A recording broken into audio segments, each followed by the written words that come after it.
গহপুৰৰ ছয়দুৱাৰ মহাবিদ্যালয়ৰ ছাত্ৰৰ হাতত মুখ্যমন্ত্ৰীৰ ঘড়ী। আপোনাৰ ঘড়ীটো ভাল লাগিছে দেই।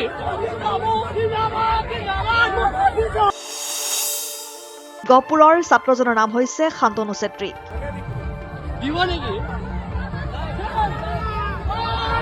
মুখ্যমন্ত্ৰীৰ ঘড়ীটো ৰেডো কোম্পানীৰ। চৰ্চা অনুসৰি মুখ্যমন্ত্ৰীৰ ৰেডো ক্লাছিক ব্ৰেণ্ডৰ ঘড়ীটোৰ মূল্য হৈছে 2 লাখ টকা।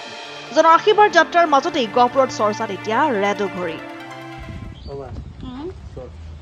মামাৰ ঘড়ী মামাই দিছে। কেনেকৈ পালি? মামা কৈছিলো ঘৰখন ভাল লাগিছে বুলি, তো মামাই ক'লে লাগে নেকি, তো মোক দি দিলে আৰু সেইটো সময়ত। ধন্যবাদ অসমৰ মুখ্যমন্ত্ৰীক যে তই সেইখিনি ক'ব পাৰিলি, তাৰ বাবে মই বহুত মানে সুখী হৈছোঁ আৰু ইমানখিনি সাহস কৰি যে মুখ্যমন্ত্ৰী এজনক এইখিনি ক'ব পাৰিলে যে মোৰ ঘড়ীটো ভাল লাগিছে। মামা ফ্ৰেণ্ডলি ন, তো কথা পাতি ভাল লাগে মামাৰ লগত, তো কৈছিলো মামাক জাষ্ট ঘড়ীখন ভাল লাগিছে বুলি।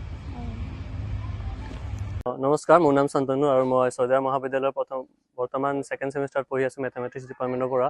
আৰু মই মামা আহিছে, চ' মামাৰ পিছে মই লাগি আছিলোঁ ছয়দুৱাৰ কলেজৰ পৰা। এণ্ড ছয়দুৱাৰ কলেজৰ পৰা গৈ গহপুৰলৈকে পালোঁ হা। দেন মই লক্ষ্য কৰিলোঁ যে মামাৰ ঘড়ীখন মামাৰ হাতত বহুত ভাল লাগিছে। দেন মই মামাক ক'লোঁ যে মামা আপোনাৰ ঘড়ীখন ভাল লাগিছে বুলি।